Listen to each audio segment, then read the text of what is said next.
Halo guys, perkenalkan nama saya Dwika Julian. Saya lagi berada di Sungai Berindang. Kali ini saya tidak sendirian, saya bersama 5 teman saya. Hai guys. Hai. Tonton terus keseruan kami sampai selesai. Sampai jumpa, bye bye.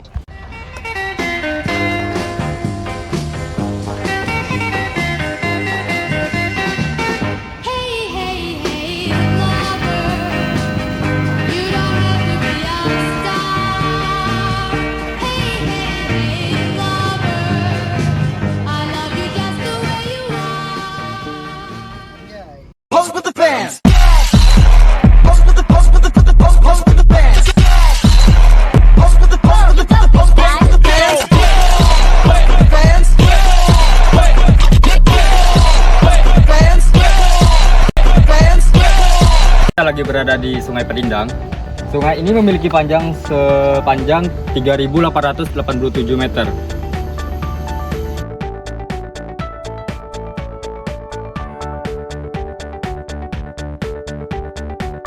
Oke, lalu untuk ketinggiannya itu ada 2 bangunan. Untuk bangunan lama itu ketinggiannya di 1,5 meter dan untuk bangunan baru 2,6 meter. Kemudian untuk lebar sarunnya itu di kisaran antara 6 sampai 12 meter.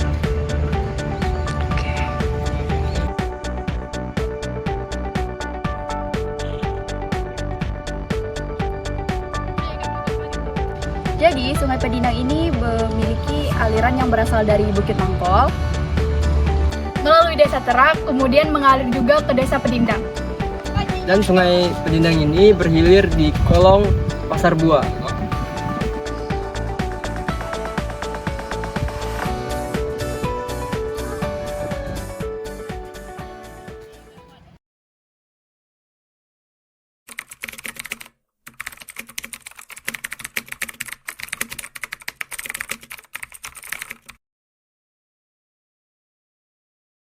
Jadi di Sungai Pedindang, secara teknis sedimentasi terjadi cukup besar yang diakibatkan oleh penambangan inkonvensional atau yang sering kita sebut sebagai TI, sehingga menerima transportasi sedimen dari hulu yang terletak di Kabupaten Bangka Tengah menuju hilir yang terletak di Kota Pangkal Pinang.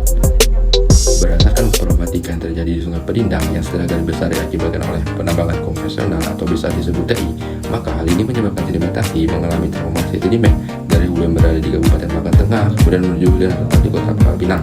Oleh karena itu, dibutuhkannya solusi untuk memecah problematika yang terjadi di Sungai Pedindang ini. Terdapat beberapa solusi yang dapat kami berikan, yaitu yang pertama, melakukan kegiatan maintenance berupa pengurukan sedimentasi yang berada di hulu Sungai Pedindang hingga sampai di hilir yang berada di Kota Pangkal Pinang. Kegiatan ini juga bisa dilakukan oleh pihak pemerintahan setempat yang bekerjasama dengan masyarakat setempat.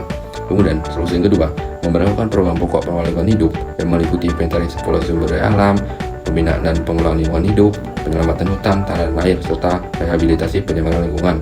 Kemudian solusi yang ketiga, adanya penertiban terhadap penambang ilegal serta adanya koordinasi yang baik antara pemerintah daerah setempat dengan pengusaha dan masyarakat sekitarnya.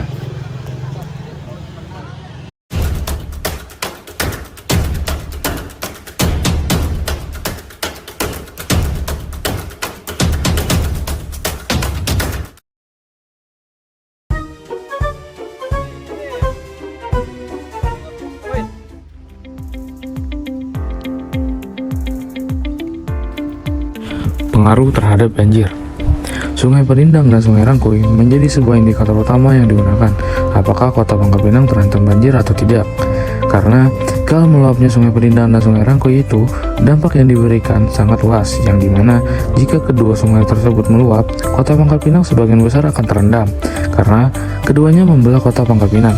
Lalu dijelaskan juga pada tahun 2014 terjadi banjir, dan hal tersebut mengakibatkan sistem drainase yang berada di daerah Tresia di bagian kiri itu jebol atau roboh.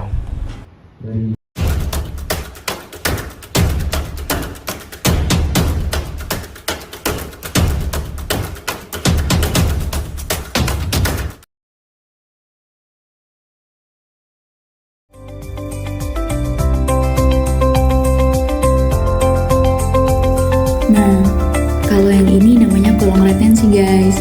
Jadi, kolong retensi ini berada di Desa Paritalang, memiliki luas kurang lebih 16 hektar dengan kedalaman yang bervariasi, mulai dari 4 sampai 6 meter. Jadi, air yang mengalir dari Sungai Pedindang ditampung terlebih dahulu di kolong ini, baru kemudian dialirkan lagi ke sungai selanjutnya. Nah, kolong ini dapat dimanfaatkan juga loh sebagai sumber air baku, tetapi diproses terlebih dahulu di PDAM, baru kemudian dapat digunakan.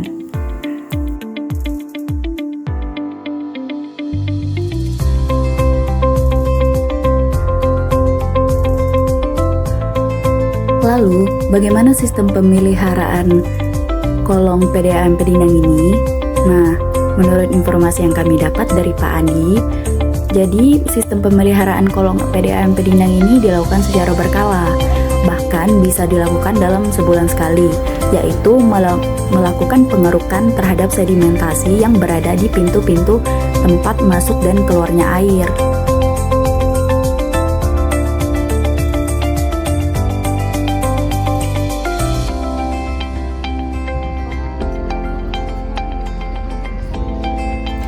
Nah, sekarang kita lagi ditunjukin bagaimana peta dari kolong PDAM Pedindang ini, guys. Nah, jadi Pak Adi ini sedang menjelaskan sistem keluar masuknya air dari Sungai Pedindang ke kolong PDAM Pedindang ini dan juga ke sungai selanjutnya. Dan ini merupakan aliran Sungai Pedindang yang dimana terdapat sebuah pintu air. Nah, untuk pintu air itu sendiri itu merupakan pintu inlet dari kolong retensi Sungai Pedindang. Oke, sekarang kita berada di hilir Sungai Pedindang, tepatnya berada di Pasar Tram yang berada di wilayah Pasir Putih. Baiklah, itu saja penyampaian dari kelompok kami. Apabila ada kesalahan kami mohon maaf, kepada Allah kami mohon ampun. Wassalamualaikum warahmatullahi wabarakatuh. Sampai jumpa di video selanjutnya. Bye. Ayo, salah sebutnya.